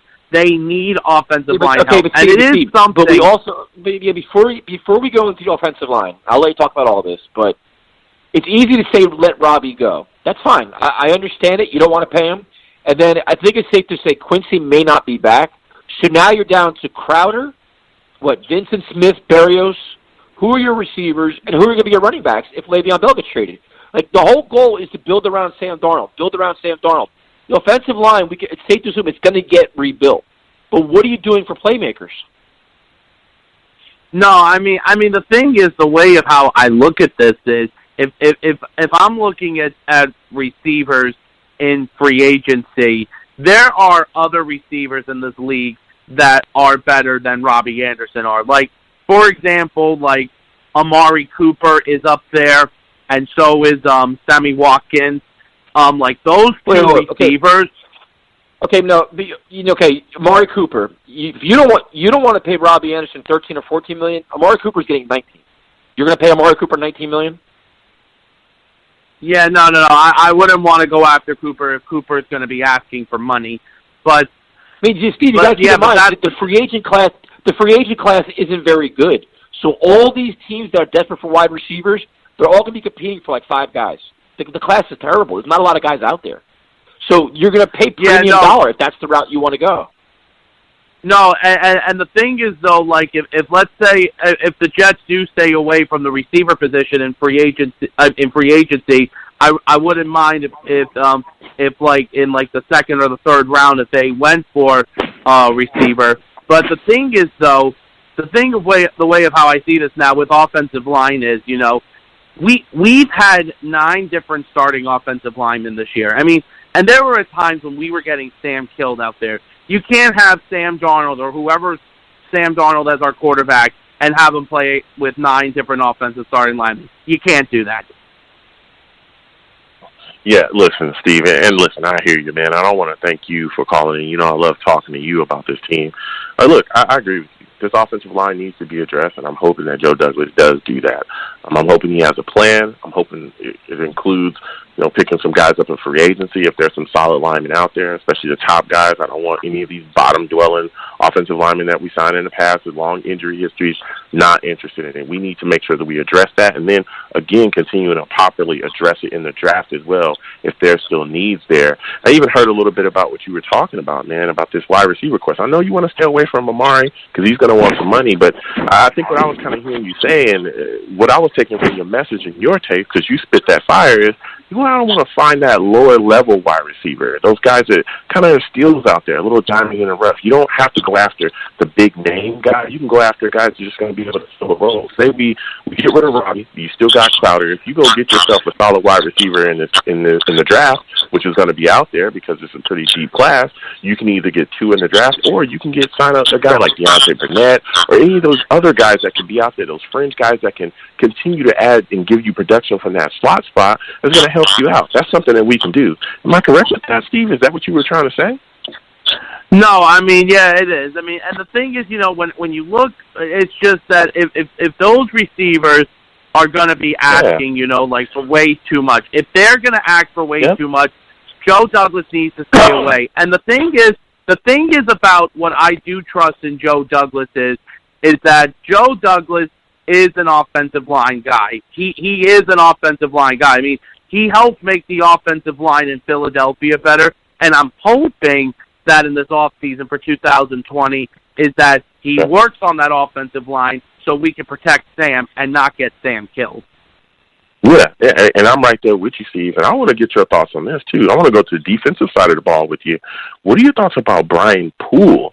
Do you think he should be brought back? And if so, what kind of deal would you give him?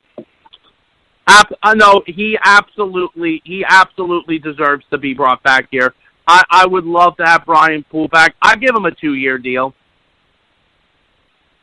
But are you talking about money-wise, or are we counting, like, how many years? Yeah, you can go years and money, too. Go ahead. Spit your tape. All right. No, I would say, I wouldn't give him too much. I would say maybe 2 years of $10 million, $5 million a year. For a corner? I think you're going to have to pay him more than that, man. He's probably going to require $7 or $8 million a year to bring him back. But, Steve, I got a question for you. Going back to the wide receiver position, if you get rid of if you don't re-sign Robbie and Quincy doesn't come back, would you consider drafting a receiver with your first pick, number 11? It depends on, like, what happens.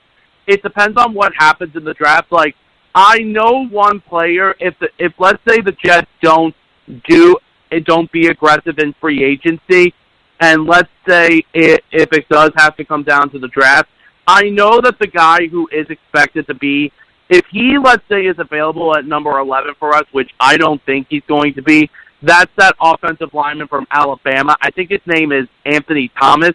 But I was hearing something about that in the mock draft that there was a player that is expected to fall to us. Let me just see. I got to just look this up really quickly. Well, just say for example, if the receiver from Alabama is there at number 11, do you take him? If he's there, Jerry Jeudy, yes, I would take him if he is there. It says here right now that I know, but it says here right now this mock draft thing that I'm looking at. There's a guy from Oklahoma named C.D. Lamb. I don't know if you've ever heard of him. Yep. He's a guy who I see right now, but then again, we always got to see what happens when our time comes up on April 23rd, 2020.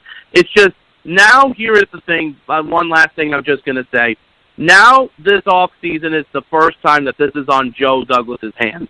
The only thing that I get really nervous about when this offseason, officially begins, it's starting now for us, but when it honestly starts to begin, after the Super Bowl, this is all on Joe Douglas. My worst fear is that what happens if Adam Gase just tries to get into his way.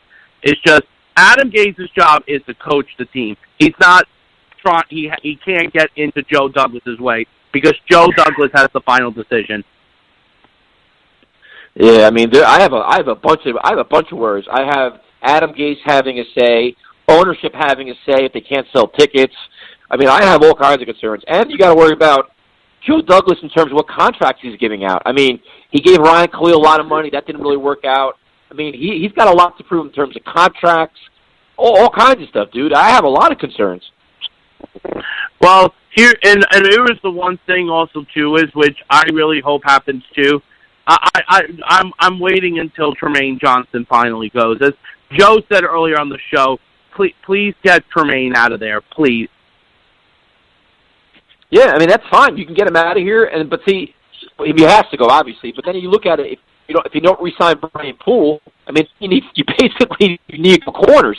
Because Millett's a free agent. You hopefully Bless Austin can come back and play well, but you're basically revamping your secondary again. I mean, there are so many friggin' holes on this team right now. It's truly amazing. I know. We got. That's why now this is all on Joe Douglas's hands. I mean, it's just now. And the thing is, and if let's say we have issues in the corner position again, because as of right now, our biggest concern for the defense is on our corner position. That's, in my opinion, that needs the biggest help. Well, and pass rusher for the first time in 20 years. But hey, yeah, Joe, I have a question for Joe. Hey, Joe, I got a question for you, man. Go ahead. Okay, let's listen to this. It's 2020. It's a brand new year. What are the chances that Steve gets a new phone this year, Joe? Do you think we can get out of the robot mode, or is that too much to ask? Oh, come on. Come on, man. Well, that's why he sounds like that. He's in the future. You know, his phone's in the future, man. That's why he sounds robotic to us. This is his translation. You know what I'm saying? He's so far ahead of his technology. Why did I have a feeling he was going to say that? Man, you sound like a robot. He's going, man. I don't know what it is. Yeah. Man, he's talking. He's wireless. You know what I'm saying? He's talking through the transistor. He's coming. He's coming through all kinds of adapters. He's out of your wall outlets. He's everywhere, man. Steve is everywhere. That's what it is, you know. And it's just too futuristic for you. I'm sorry about that, Tyson. You need to get with the times. You know what? Listen, if I'm part of the future, Tyson's in the caveman time. That's how it goes. That's true, man, because my phone's way outdated. I mean, I sound way too normal. I can't sound like a robot. It's impossible. Oh, yeah. All right. Have a good night, guys. Man. Thanks for calling in. You too. We're going to go to James. James, what's up, man? Guys, I'm all right. Happy New Year. I hope you guys are doing all right. We having a you know what? I was calling. No, you know what? Just having some things going on. But, you know, this is such a weird off-season for us, you know, as Jet fans. Just from the fact that we doubled our wins, right, from last year, and we're coming into this year almost, like, hopeless. We feel like, you know, what is our hope? We doubled our wins. Our strategy? How many wins did we have last year? We only had 7. Oh, did we? Oh, wait, we had 5 last year? Double our wins. All right. Well, whatever. We won a few more games this year, but I feel like, you know, what is our plan? What is our strategy going into this year? I feel like we can't sacrifice our future for what we have right now, right? So going and getting those big key free agents, whatever. This team is not close. The 7-9 record is a little bit deceiving. We probably should have been 7-9. And going into our next year's schedule, we're not going to be anywhere close to that, regardless, you know, almost what we do. Now, trying to identify who we keep, who stays, I think it's a foregone conclusion. Le'Veon Bell's gone. I think if we have to eat the money to trade him, we will. And, you know, there's a good chance that Jamal Adams is also going to be gone, too. And you got to think, you know, we all love him. You know, I love Jamal Adams. He's an incredible player. But he does play 20 yards off the ball. Is he really affecting the outcomes of games for us? Probably not. If you can get things to reinforce your offensive line, maybe your secondary pass rush, I think you do that. You got to keep in mind, this team is not going to be competitive next year. So what are we building this year to pull this in the future? And as of right now, we don't even know what we have on our team or what core we have to go forward anyway. It's going to be a really tricky offseason. You know, in my opinion, a guy like Jordan Jenkins, I think you bring a guy like that back. The guy's solid against the run. He's getting better as a pass rusher. I think you have to bring him back. Absolutely. Robbie Anderson, I don't think we bring him back. And we already heard Joe Douglas in his press conference mention, well, in Baltimore and Philadelphia, we really looked at those comp picks, right? So if you can let guys like Robbie walk and whoever, and you get a pick next year, well, maybe that goes hand in hand. You know, Robbie's phenomenal, deep threat, you know, really good at what he does. But is that good for what we have going on with Sam Darnold right now? I don't know. You know, and it gets scary too. Listen, and I want to thank you for calling in. I kind of want to go back to what you were talking about with Jamal Adams, though, in his situation. I could see a scenario where, you know, he could be traded again for capital and stuff like that. They were talking about trading during the trade deadline as well.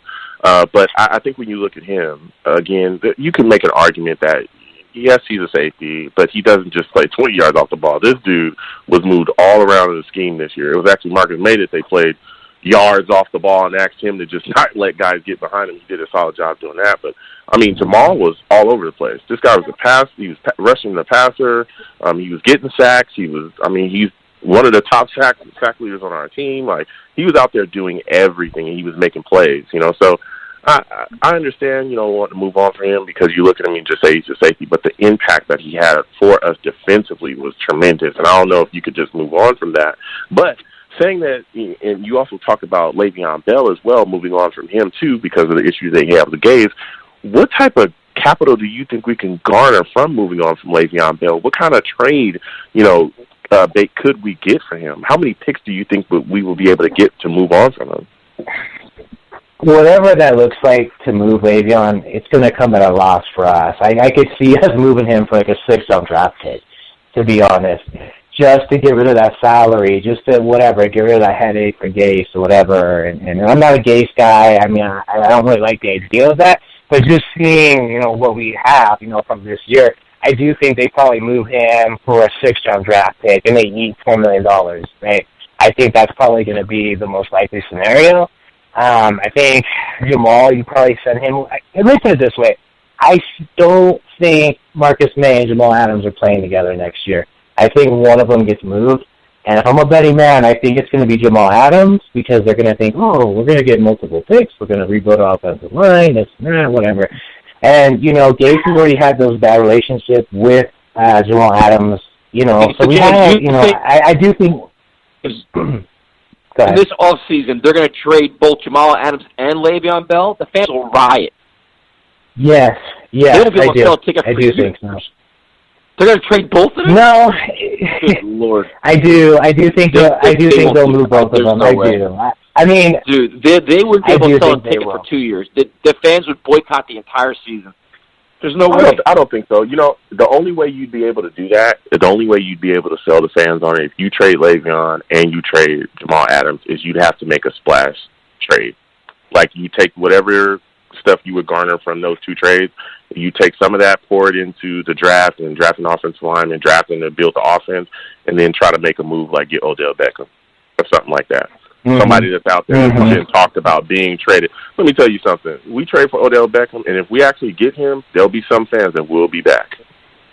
And there'll be some fans that will want to look at this offense. No, let's not lie to ourselves here. Okay, let's not act like that would not be somewhat interesting, especially due to the fact that, okay, yeah, we love Le'Veon Bell. We all do. We all know how great he is.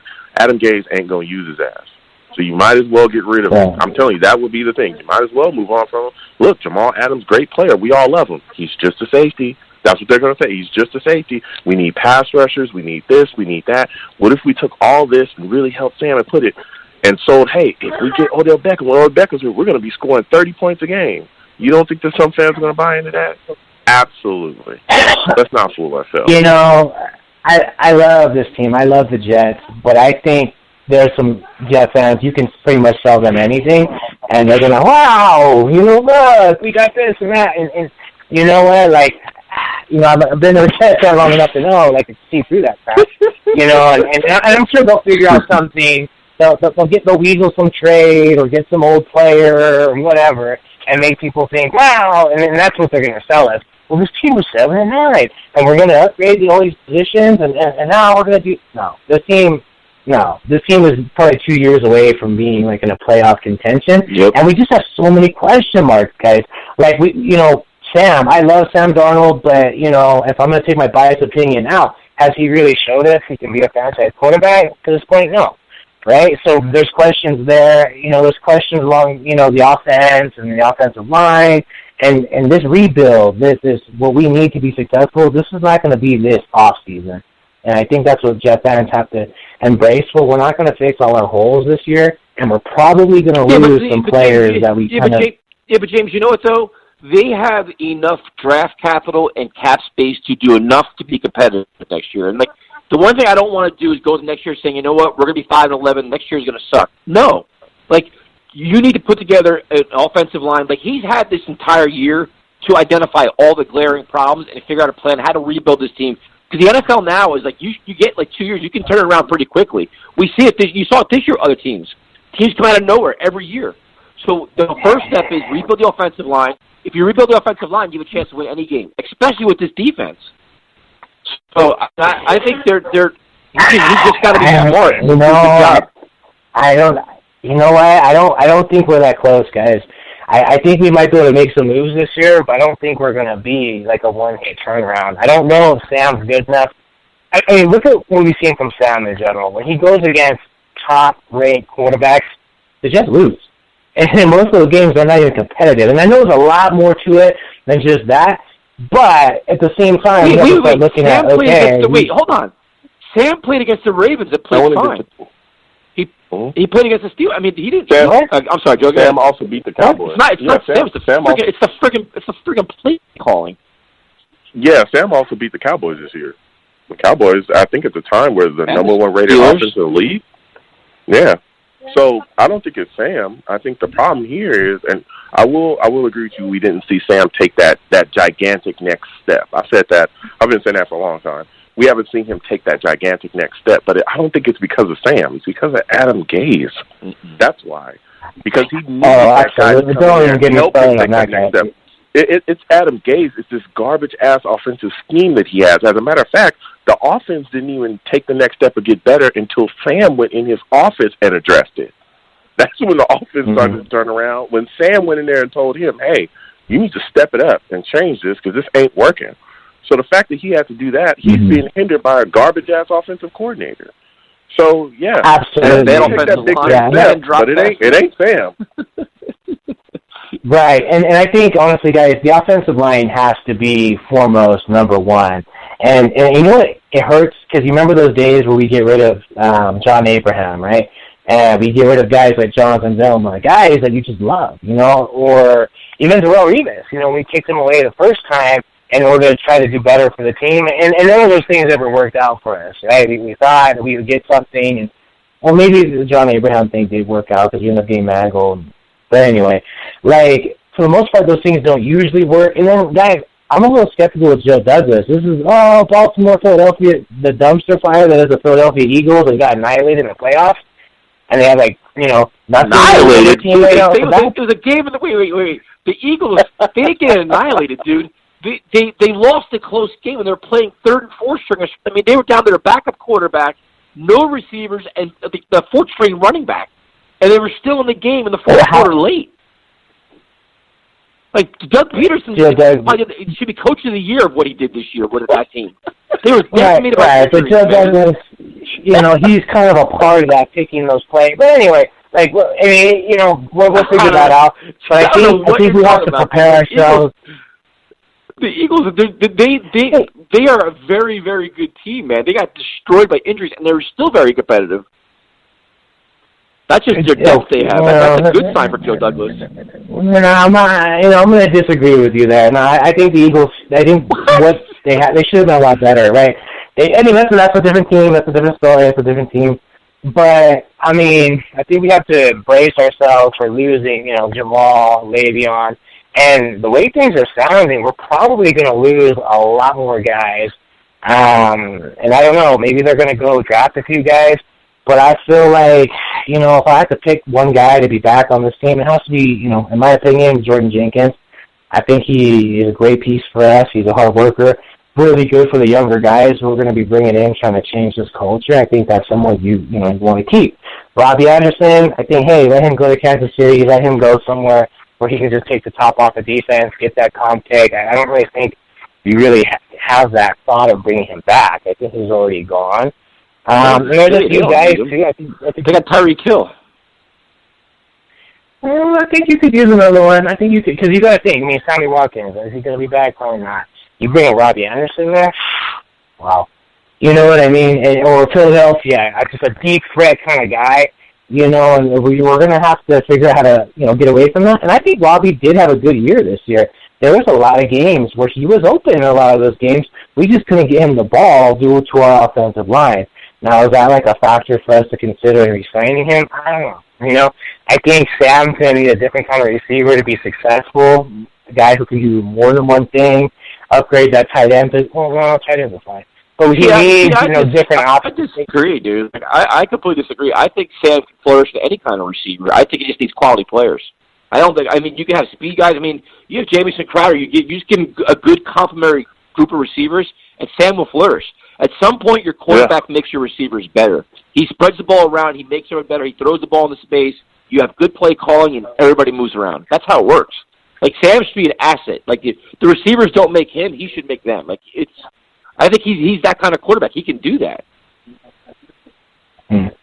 What if it came down to building the team around Sam Darnold and then kicking everything else away, and maybe on Bell and your, Jamal Adams and people like that, do you think that would be the right move for them? Because it feels like that's what they're planning on doing. Hey, we're all in on Sam. We're going to build a team around him. And it would be great, too, because Sam has never had a That's what the NFL is about, the quarterback. James, thanks for calling in, man. We'll answer this now. Joe, I think this is the NFL. You build around your quarterback. I mean, that's the whole goal. Yeah. I mean, we've been waiting for years to have a Sam Darnold. I mean, the goal is to get the quarterback and to build around him, starting with your line, and then you get your receivers. And then if you watch the playoffs, it's about being able to have a very good defense and running the football. I mean, you can see, like, the blueprint in the NFL playoffs right now is very obvious. It's very good defense and running the football. We need to have a quarterback that doesn't make the big mistake. Yeah. And I want to thank James for calling in. James doesn't like Sam. Holy cow, man. You don't like the Eagles. You don't like the Eagles either, clearly. They got he said they got annihilated. Hey, it was great to talk to him. Hopefully we hear from him next show. But that's what this league is about. It's about building around your young QBs and allowing them to flourish, with the pieces that you put around them. And that's what we have to do with Sam. So I don't know how trading Le'Veon Bell kind of helps that, because he should be one of your building blocks and pieces. But I guess if you want to move on from one of the best backs in the league and one of the best backs of our era, honestly, you look at the numbers, okay. But if you want to get something for him, maybe a first rounder, hopefully, a second rounder, maybe something like that, and then you can, continue to build the team that way, then that's fine. If you want to, offensive lineman, maybe another wide receiver, something like that to help Sam. But that's what we should be doing anyway. We shouldn't be asking this guy to just go out and struggle with a bunch of bums around him. That's crazy. No team in the NFL that wants to compete, that wants to be, in the hunt every year does that. They help build around the young QBs. Yeah, I mean, that was some interesting takes there. I didn't expect that. That was definitely a little bit interesting. But I mean, it is what it is. Everybody has their own views of how to rebuild the team. But I think if you look at all the problems going into the off season, I don't see Sam as being one of the problems. I think he's one of the answers. He's one of the positives. I would hope, as long as he can stay healthy and stay away from whatever else he does. Just no mono, just stay healthy. Like, put him in bubble wrap for like the next 5 months. Just keep him out of problems. Just keep this guy healthy. Yeah, I agree with that. I think he is one of the answers to a lot of the problems that we have.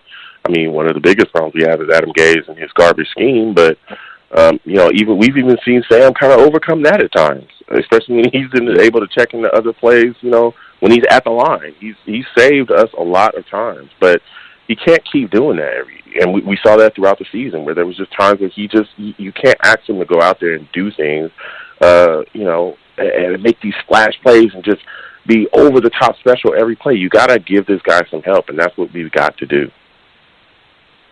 Yeah, so as we wrap things up here, first of all, we want to make sure everybody checks out our YouTube page, Let's Talk Jets Radio.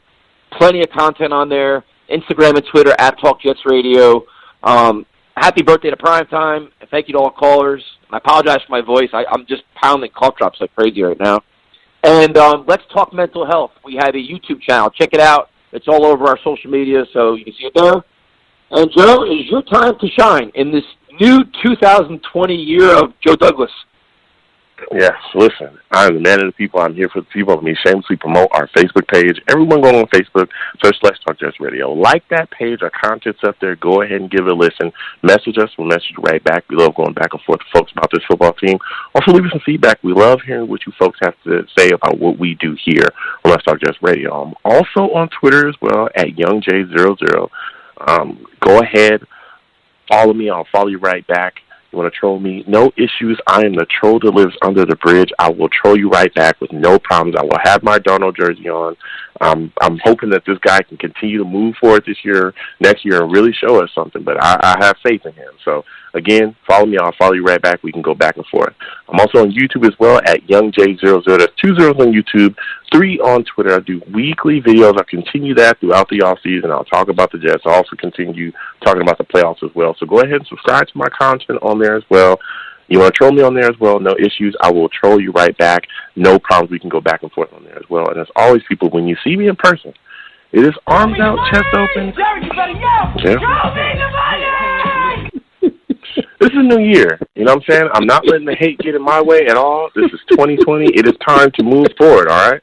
So when you folks see me in person, okay, it is arms out, chest open, free hugs for everyone. Do not let the haters get in our way. We will not let that happen. We'll continue to spread the love. I want to thank you folks for listening. Without you people, we are absolutely nothing. Thank you for taking the time out of your day to call in and listen to us. You folks are the absolute best. Again, Happy New Year's to everyone. Hope you guys have a great year. And happy birthday to our producer. Yeah, and shout out to all the men and women that are fighting and serving our country right now, too. Some trying times in this world, so we want to thank all the men and women, all the soldiers out there that are helping us out. So enjoy your weekend, enjoy your football, and we'll talk to everybody next Tuesday.